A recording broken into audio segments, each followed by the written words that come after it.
タートストップ。5000万円の不動産であれば3500万円とか4000万円ぐらいで購入できる買い方の、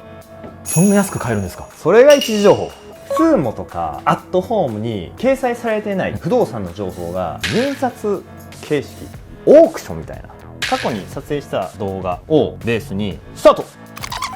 トップ。ここの描写は直近で今回のような物件ってあるんですか？2件ありまして、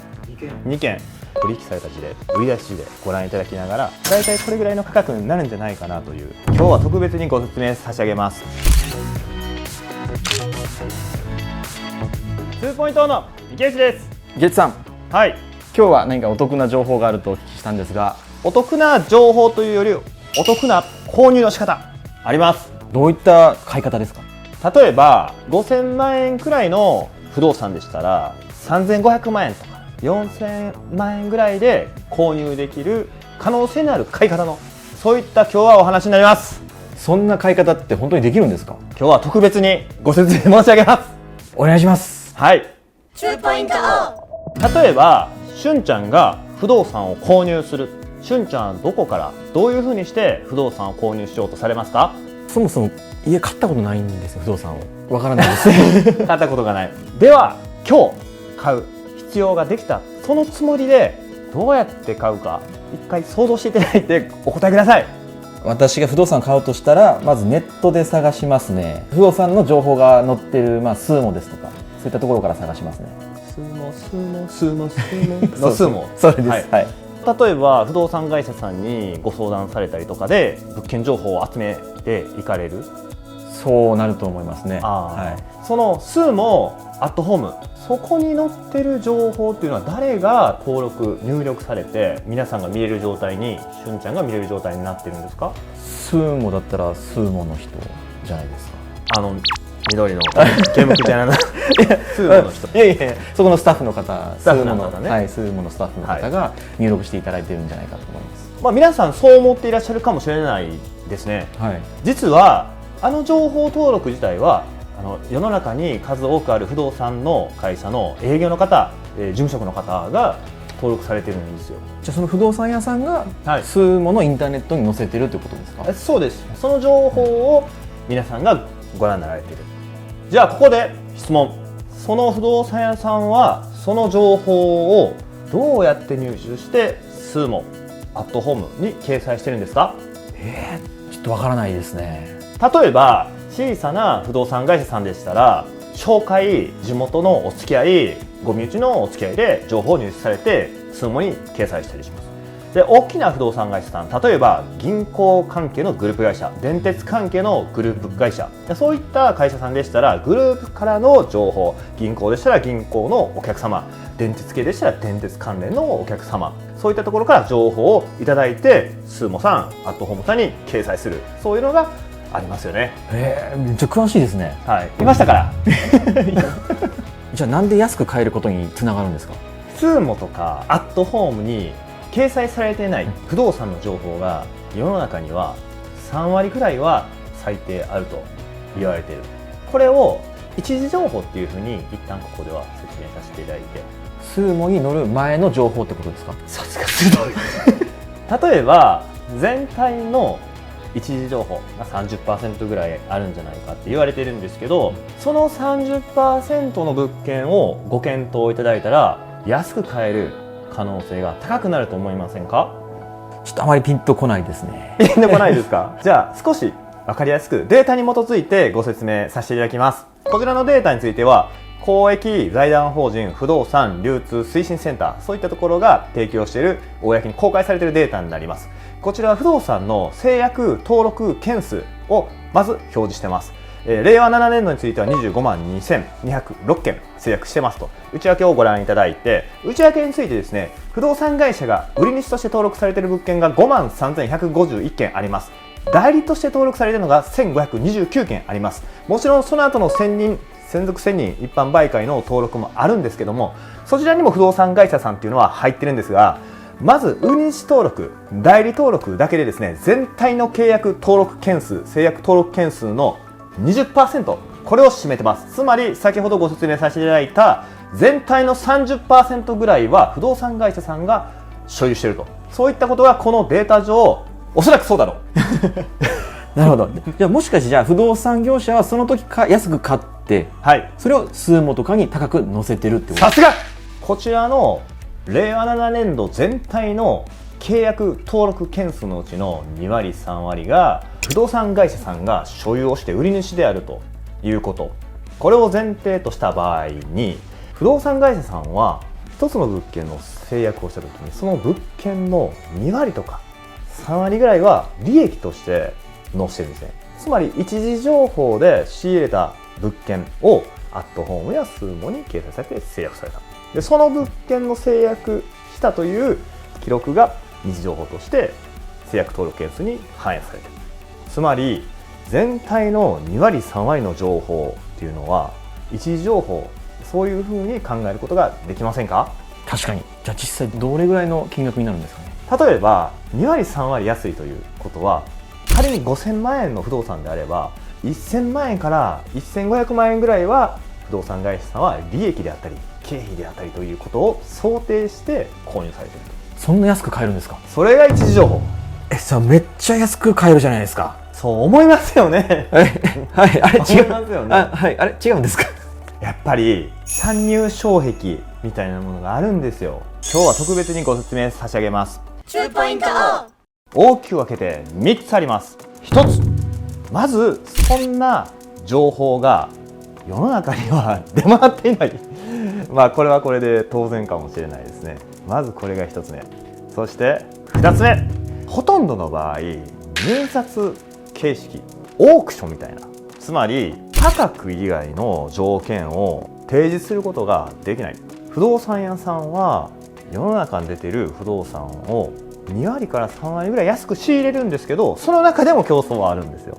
これが2つ目で、3つ目、これはプロの方には関係がないかもしれないですけど、一般の方でしたら不動産を見た時に、例えばこの不動産のリスクはどこなのか、買った後に何かトラブルはないのか、こういったところってなかなか分かりにくいですよね。一般の方、不動産業者、やっぱり知識が持ってるものが違いますから前提条件が違うと。ここが参入される場合の参入障壁、この3つですね。そんな情報聞いたことないですね。でもということは価格だけ決めたらいいってことですか？そういうことですね。そうなんですよね。違います。違います。違います。価格ってリスクが分かって、そのものの価値が分かって初めて決められないですか？確かにそうですね。今回この動画、このご説明などを通していただいて、そこのですねリスクの部分をリスクプレミアムの確保、あるいはマージンオブセーフティの確保という形でリスクの部分をお金に変えて、じゃあこの不動産だったらこれぐらいの評価だねっていうことを算出していただくための参考にしていただく動画にしていただけたら大変ありがたく思います。その説明についてご案内申し上げます。2ポイント。じゃあ続いては、こちら過去に撮影した動画をベースに注意点ご案内させていただきます。スタート。ストップ。ここの描写は最初の不動産とお隣の土壁を描写したものになります。壁がぴったりくっついてるんです。壁がぴったりくっついてて、こういう状況だと建物の解体作業をするときに隣の壁ごと壊してしまいそうになりますよね。これはお隣の方に事前に解体の承諾を取らないとダメなケースがとても多い。それを前提に検討していただくということになります。もしお隣の方から解体の承諾がいただけなかったら解体ができないことになります。とても大切なことなんで、ここは注意していただきたいところですね。それと解体をしてもいいよっていう風になっても、お隣の壁をしっかり直してあげる、そういう費用がお金がかかります。すごく大事なことですから注意していただけたらと思います。では次行きましょう。ポチッとな。ここですね。これは建物の西側の側面、さっきとは逆の側面になるんですけど、見ていただくと壁に波多養生という形で貼られてて、ここはもし将来これの逆側の方を解体したらこういう形でしっかりとお隣さんの壁を直してあげないといけないよっていうのは、これは参考になると思います。で、今回注意していただきたいのはこの柵の部分。この柵が誰のものかがわからない。なんでもし解体をするときにはですね、事前にお隣の方との土地の境界も含めて策は将来どうするかとか、これをもう一度解体後に直さないといけないかとか、こういう打ち合わせを事前にしておくことがとても大事です。続いてまいります。ポチッとな。ここもめちゃくちゃ大事なところです。京都って道がめちゃくちゃ狭いところすごく多いんですよ。建築基準法っていうのがありまして、4メーター以上の広さ、幅員の道路に2メーター以上接していないといけないよ、でないと建て替えできないよっていうのがルールであります。でもし4メーターない場合、例えば3メーターしかないっていう場合は、その3メーターの中心約 1.5 メーターぐらいのライン、これを中心に2メーターずつ双方交代する、敷地を交代して4メーターを確保しましょうという建築基準法42条2項のルールがあります。ですので仮に今3メーターしかないとしましたら、50センチほど敷地部分を交代させて建物があるというルールになってますから、実際この50センチの部分って建築とか車を置いたりもできないですし、道路として提供しないといけないんで、価格評価をする部分としてはなかなか評価算定できないんですね。ここも考慮して検討いただく必要があります。直近で今回のような物件ってあるんですか？ 2件ありまして、2件1つは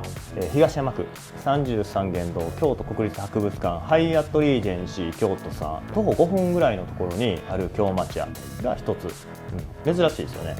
でもう1つは御所の南側、御所から歩いて3分ぐらいのところ、これも京町屋。両方とも YouTube で場所を特定して情報としてご提供できない、そういう案件になるんですね。ただ今回は特別御所南の方、地図大体この辺ですよっていうのはご提供できるんで見ていただきながら、周辺の取引された事例、売り出し事例ご覧いただきながら、最後に私の方で大体これぐらいの価格になるんじゃないかなという、そういった情報もご提供させていただきたいと思いますので、ぜひ続きをご視聴ください。はい、今現在売り出している物件です。中京区の毘沙門町東向きの土地になってます。土地の大きさは82坪、間口は 9.31 メートル、価格は4億9998万円。現在売り出し中の物件です。中京区西行動町、土地は 44.7 坪、間口は 7.3 メーターの道路幅員は 5.3 メーター、価格についてはですね1億8690万円です。現在売り出し中の不動産です。中京区西行動町、土地の大きさですけれども49坪、間口が 7.7 メーター、道路幅員は 5.2 メーター、価格は2億2000万円です。はい、こちらは契約済みの不動産です。毘沙門町62平米18坪、間口は 4.7 メーター、価格は7200万円。契約済みの物件です。船江町81坪、間口は 10.5 メーター、道路の幅員は 6.4 メーターあります。価格は5億円です。はい、御所南さまざまな物件見ていただいたと思います。いろいろこう価格もばらつきがあるなという印象を皆さんお受けになられたと思います。坪単価で不動産の価格算定は評価した方が分かりやすいです。1坪というのは 3.3 平米を1坪っていう風な形で表現しています。制約事例で申し上げますと、1坪611万円の物件もありました。同じく制約事例で申しますと379万円の事例もありました。で一方で売り出し事例については418万円から446万円の事例、これが2つありまして、で今もう一つですね600万円を超える事例、これもありましたね。400万円と600万円の差なんですけども、これについては2つあると思いますね。1つは売り主様があくまでこの金額で売りたいというような価格、そういった設定をされている。で売れてないですので、こういう事例については私の場合は省きます。外れ値というようなものですね、省いてしまいます。つまり売り出し事例については410万円から446万円が今の、売り出し事例としては妥当な価格というふうになっています。ただし売り出し事例はあくまで売り出し事例なので制約に至るということではありません。ですので今回例えば不動産の仕入れ、あるいは不動産入札において購入するという視点で捉えますので、制約事例をベースに検討していきたいと思いますね。制約事例は2つ見ていただきました。379万円の事例、そして611万円の事例、これはもうすごく大きな価格の開きがありますね。611万の事例というのは実は5市の真南ですね、丸太町通りっていうのがありまして、そこからすぐ南に行ったところ20メーターぐらいですね。はい、でこちらについてもですね、611万円っていうのは今の売り出し事例から見ても外れ値大きく離れている価格、そういうことになります。ですのでこちらの事例も外します。そうしますとですね、制約事例が379万円で、売り出し事例で高額なものについては446万円になります。でこのあたりがですね、今の本来の相場としての価格感ということになりますね。今回の物件は池内さんだったらおいくらで買えますか？買うか買わないか、単純に私が、購入する検討するっていうこの価格の出し方をじゃあ参考にご提示させていただきます。基本売り出し事例であまり評価しないんですよ。制約事例、あくまで制約事例で検討します。で制約事例で検討するんですけど、制約事例の価格ではもちろん購入しようなんていうのは思わないんですよ。なぜかと言いますと、この制約したくらいの価格で売ろうと思うんですよね。少なくともね、これより下で売ろうというふうに考えるのが通常の考え方ですね。でそうするとこの動画の冒頭でもご説明させていただいた通り、ただ単純にまずは 25%、2割5分から3割ぐらい価格をプライスダウンした価格でまずは検討を始めます。つまり今回で言いますと、制約事例が379万円というものがありますね。仮に3割減でしたら265万円、一つ当たりですね。ここから検証を始めていく。先ほど申し上げたリスクプレミアムの確保という意味で、他にもっとリスクがないのか、あるいはこれはリスクのプレミアムを確保しすぎか、そういうところを細かく検証していって最終価格を算定するという形に。かなり安く算定されましたね。今回の入札の対象の土地が約16坪なんですよ。先ほど265万円と16坪をかけますと4244万円ぐらいで、まず一旦検証を始めて、重要なポイント、リスクプレミアムをどれだけ見た方がいいのか、あるいは今のこの価格がリスクプレミアム見すぎで到底入札した時に価格として勝ちきれないとか、そういうことが出てくると思うんで、その部分を細かく算定していくということになります。ただちょっとこの動画中で全てご説明させてあげると、おそらくあと3時間か4時間かかかってしまうので、今回の動画についてはこの辺りまでにさせていただいて、次以降機会をまた設けて細かなリスクプレミアムの算定の方法をご説明させてもらえたらな、そのように思います。今日もありがとうございました。